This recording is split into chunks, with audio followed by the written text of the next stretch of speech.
Yeah man, Zimbabwe, listen to this freestyle ma one. This is Seh Malvern out of Glennorah. Yeah man. Yeah, man. Listen. Woyo woyo. Woyo woyo. Listen. Ingawani ndemboti muri vamwe vangu. Seh Malvern ndiro zita rangu. Makusaizo futi pazvinhu zvangu. Boys neitoti imi muri vamwe vangu. On your marks, get set, go. Ndiri kuvanyunya vese sapiago. Vanoenda neni vese let's go. Vanosara ndongoti musarebo. On your marks, get set, go. Ndiri kuvanyunya sapiago. Vanoenda neni vese let's go. Vanosara ini ndongoti musarebo. Azvinei life yenyu ndakacalculata. Pane zvinhu zvamanga mada kuita. Asi neni muchato neta nekuti zvese ini zvese ndakazviita. Nhasi ndouya futi ndichibounsa. Vaudze kuti handisi kuganza.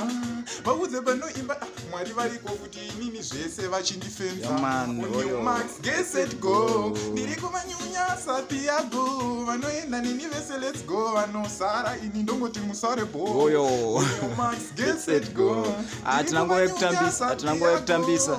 Next tune. Yeah, man. Listen to this. Yeah.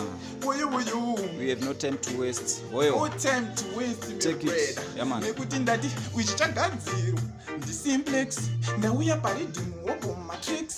Vaudze kuti ndoda kuvarakidza kuti nandipfeke bhutsu isina masocks. Nekuti vamwe vakawanzawo matox.